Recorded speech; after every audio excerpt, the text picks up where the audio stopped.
हम ये समझते हैं कि भाई महाराष्ट्र जो है फुले, शाहू, अंबेडकर, शिवाजी महाराज और गाडगे बाबा, तुकडोजी महाराज, तुकाराम महाराज, इनके विचारों पे चलने वाला ये राज्य है और इसलिए राज्य की प्रतिमा है, इसकी प्रतिष्ठा है। इसको अगर बचाना है तो हमको सब लोगों को, जो लोग कॉन्स्टिट्यूशन पे विश्वास करते, जो लोग वैल्यू कॉन्स्टिट्यूशन के वैल्यूज पे विश्वास करते, फुले, शाहू, अंबेडकर के विचारों पर विश्वास करते, वो तमाम लोगों की एक नैतिक जिम्मेवारी बन जाती है कि हमारे विचारों का झंडा हाथ में पकड़ के जो पॉलिटिकल पार्टियां चल रही है उनको साथ में सपोर्ट करें। एक ये बात होगी, लेकिन दूसरी बात, क्या ये पार्टियां सही ढंग से अपना झंडा हाथ में पकड़ के चलने वाली है या नहीं चलने वाली है, इसके भी सवाल लोगों ने, सिविल सोसाइटी ने खड़े करने होंगे।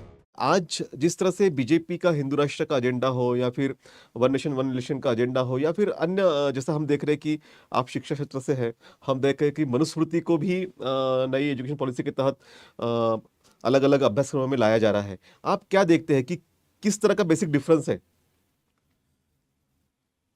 उसमें ऐसा है कि जैसा कि हम लोग संविधान बचाने की बात करते हैं, केशवानंद भारती प्रकरण के अंदर जो सर्वोच्च न्यायालय के फुल बेंच ने जो निर्णय दिया कि संविधान के जो मूलभूत ढांचा है उसको बदला नहीं जा सकता, तो ये बात तो तय है कि ढांचा नहीं बदला जा सकता, तो फिर संविधान बदलेगा कैसे? तो संविधान के जो मूल्य हैं या संविधान जिस कलमों के आधार के ऊपर चल रहा है, जो संविधान की जो प्रोविजन है जो सर्वहारा वर्ग को न्याय देती है, उस प्रोविजन को कुचलना चाहिए।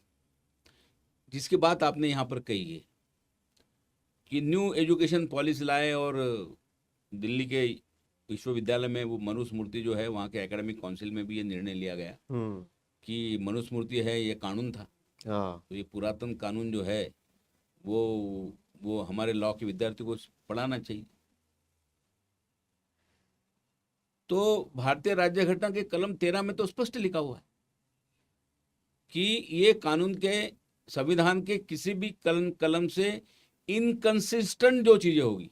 अच्छा, इनकंसिस्टेंस, हाँ, एक इनकंसिस्टेंट शब्द वापरा हुआ है, यानी जो चीजें हमारे कानून के मूल्यों के साथ, कानून के कलम के साथ में विसंगत होगी, हाँ, वो चाहे विधि रहो, चाहे किताबें रहो, कोई भी चीज रहो, वो ऑटोमेटिकली गैर लागू हो गई। आज के दिन 26 जनवरी 1950 के दिन, राइट।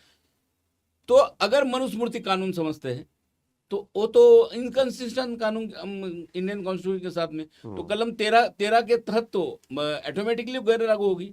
तो जो चीज कानून ने गैर लागू कर दिया, वो चीजों का आप पढ़ाओगे कैसा?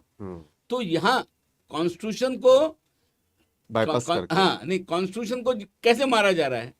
तो ऐसे मारा जा रहा है। कॉन्स्टिट्यूशन को बदला नहीं जाता है कि ये हटा दी तो मनुस्मृति ला ली, ये तो कोई कॉन्स्टिट्यूशन में प्रोविजन ही नहीं है। राइट। लेकिन कॉन्स्टिट्यूशन को रखो, हाँ, लेकिन उसको अपने हिसाब से चलाओ और उसके जो वैल्यूज है उसको खत्म करो। इसलिए न्यू एजुकेशन सोसाइटी उन लोगों ने जो लाया, उसका जो आप प्रीएम्बल पढ़ोगे न्यू एजुकेशन सोसाइटी का, तो पॉलिसी, हाँ, न्यू एजुकेशन पॉलिसी का जो प्रीएम्बल, उन्होंने कहा है कि भाई जागतिक स्तर पे एक गुणवत्ता प्राप्त एक वर्ग हमको तैयार करना है।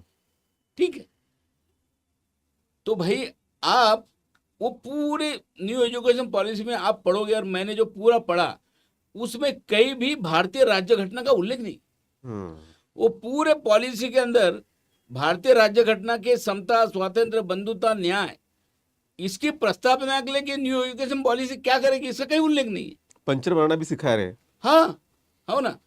तो मेरा ऐसा करना है कि देश में कोई भी एजुकेशन पॉलिसी बने, उसको ये मैंडेट रहना चाहिए कि भारतीय संविधान क्या चाहता है। भारतीय संविधान चाहता है कि ये देश में समता, स्वातंत्र्य, बंधुता और न्याय, धर्मनिरपेक्षता, लोकशाही, इस मूल्यों पे नई पीढ़ी तैयार हो जाए, नया समाज तैयार हो जाए। अगर ये मूल्यों पे समाज तैयार करने की भी शिक्षण व्यवस्था हो, अगर ये आप नहीं करना चाहते हैं तो फिर एजुकेशन पॉलिसी जो है वो तो प्रीएम्बल के खिलाफ है, राइट, और कॉन्स्टिट्यूशन के खिलाफ है। तो इस तरह से धोरण लाना, ये न्यू एजुकेशन पॉलिसी जो है, फिर वो तुम्हारे फार्मर के खिलाफ का धोरण रहो, फिर वो उनका वाला तुम्हारे प्राइवेट सेक्टर के बारे में धोरण रहो, फिर वो सारी चीज़ों के धोरण जो है ऐसे बनाए जा रहे हैं कि जो कॉन्स्टिट्यूशन के मूल्यों के साथ, कॉन्स्टिट्यूशन जो चाहती है उसके खिलाफ में इस तरह से पॉलिसी लाएं कि कॉन्स्टिट्यूशन को इम्प्लीमेंट नहीं करना चाहिए, इसी ऐसे कॉन्स्टिट्यूशन को मारा जाए। ये उनका प्लानिंग इस तरह से चल रहा है। और इसलिए कॉन्स्टिट्यूशन को बचाने की जो लोग बात करते हैं, तो कॉन्स्टिट्यूशन को ऐसा नहीं कि वो हटा के कोई आने वाला है, लेकिन कॉन्स्टिट्यूशन को बचाना है तो कॉन्स्टिट्यूशन के प्रियम्बल को बचाना है, कॉन्स्टिट्यूशन के वैल्यूज को बचाना है। और कॉन्स्टिट्यूशन के वैल्यूज को अगर बचाना है तो कॉन्स्टिट्यूशन का वैल्यू जो वर्ग को न्याय देता है, जिसको हम लोग हैव नॉट वर्ग कहते हैं, कि बाबा साहब कहते हैं कि ये संविधान जो है, हाँ, ये इस देश के लास्ट आदमी जो ज्याला बाबासाहेब कहते कि शेवटच्या माणसाला न्याय देणार, तो त्या उस आदमी को न्याय देने के लिए वर्ग के लिए कॉन्स्टिट्यूशन बनाई है। तो इसलिए आज भी कल का बजट हम लोगों ने देखा है, तो उस लास्ट आदमी के बारे में या सर्वहारा वर्ग के बारे में कुछ सोच है उसके अंदर? क्या वो कुछ उसके अंदर सोशल जस्टिस का वो बजट है उसके अंदर? वो नहीं है। तो इसका मतलब है कि जो बजट जो पेश किए तो वो भी देखे जाएंगे, जो कॉन्स्टिट्यूशन का मैंडेट है वो उनमें नहीं दिख पड़ रहा है। सोशल जस्टिस नहीं, इकोनॉमिकल जस्टिस नहीं। तो इसलिए आपको लगता है कि इसलिए विधानसभा चुनाव में हमें सोचना पड़ेगा? अभी विधानसभा चुनाव के अलावा तुम्हारे पास दूसरा रास्ता कौन सा है? लोकसभा तो आपके हाथ से चलेगी। अब लोकसभा में हम लोग तो सब लोग जद्दोजहद करके, ये जो संविधान के खिलाफ में सारे लोग हैं तो उनको भी करने की बात कर रहे थे। अब कहीं ना कहीं तो जो कम ज्यादा उसमें हुआ ही, लेकिन जो तो आपके हमारे हाथ में जो है, अब अपने राज्य को हमें बचाना है। कम से कम हम ये समझते हैं कि भाई महाराष्ट्र जो है, फुले, शाहू, अंबेडकर, शिवाजी महाराज और गाड़गे बाबा, तुम्हारा टुकड़ोजी महाराज, तुकाराम महाराज, इनके विचारों पे चलने वाला ये राज्य है। और इसलिए राज्य की प्रतिमा है, इसकी प्रतिष्ठा है। इसको अगर बचाना है तो हमको सब लोगों को, जो लोग कॉन्स्टिट्यूशन पे विश्वास करते, जो लोग कॉन्स्टिट्यूशन के वैल्यूज पे विश्वास करते, फुले, शाहू, अंबेडकर के विचारों पर विश्वास करते, वो तमाम लोगों की एक नैतिक जिम्मेवारी बन जाती है कि हमारे विचारों पे विचारों का झंडा हाथ में पकड़ के जो पॉलिटिकल पार्टियां चल रही है उनको साथ में सपोर्ट करना। एक ये बात होगी।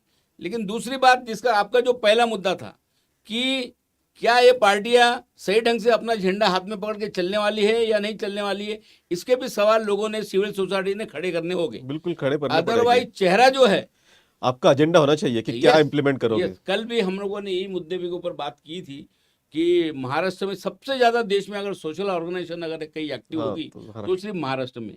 और मैं कहता हूं कि सोशल एजेंडा इस देश को कोई देता होगा तो महाराष्ट्र देता है। राइट। तो हमने जब हमारे ये बनेगा तो हम लोगों ने सारे ऑर्गेनाइजेशन के लोग जो है, जो सोशल ऑर्गेनाइजेशन के जो लोग हैं, फुले, अंबेडकर, शाहू को मानने वाले जो सारे लोग हैं, उन्होंने भी अपना एक अपना सोशल एजेंडा जो है, एक सोशल एजेंडा ये महाविकास आघाड़ी को देना चाहिए कि भाई ये हमारा एजेंडा है, इसके ऊपर आप विचार करो। आपके पॉलिटिकल एजेंडे पे हम लोग काम नहीं करेंगे। हाँ बिल्कुल। हम हमारे सोशल एजेंडे पे काम करते हैं। हम चाहते हैं कि ये कॉन्स्टिट्यूशन का मैंडेट है, सर्वहारा वर्ग जो है, हैव नॉट वर्ग है, इसको इस तरह से न्याय देना चाहिए। और तुम्हारे कर्नाटक में भी ऐसे हुआ। हाँ, वो सब लोगों ने सपोर्ट कर लिया, लेकिन आपने बजट एलोकेट अलग कर दिया SC/ST का। हाँ, ये बात है। तो इसलिए जो है इस तरह से अभी हम देखे कि पुराना अनुभव जो है बहुत खतरनाक अनुभव है कि महाविकास आघाड़ी की सरकार होने के बाद में शेड्यूल कास्ट के पदोन्नति का आरक्षण खत्म करने का GR ये लोगों ने निकाला हुआ है। तो ये जो लगे हुए, जो बदम में लगे हुए जो चीजें हैं, तो वो अभी तक मिटे नहीं है लोगों के। बिल्कुल। क्योंकि बोले बीजेपी की सरकार ने तो पदोन्नति का आरक्षण नहीं निकाला है, शेड्यूल ट्राइब के पदोन्नति का आरक्षण तो ये सरकार ने निकाला हुआ है। तो कुछ चीजों के जवाब जो है वो उनको देने होंगे आने वाले ये बिल्कुल। SC/ST OBC का क्या ये होगा एजेंडा? और चेंज द पावर नहीं, पार्टिसिपेशन इन पावर होना चाहिए पावर में। यस, पावर चेंज करेंगे ही, लेकिन पावर चेंज होने के बाद में पावर किसके हाथ में भी आएगा, इसका भी विचार हम सब लोगों ने मिलकर करना चाहिए।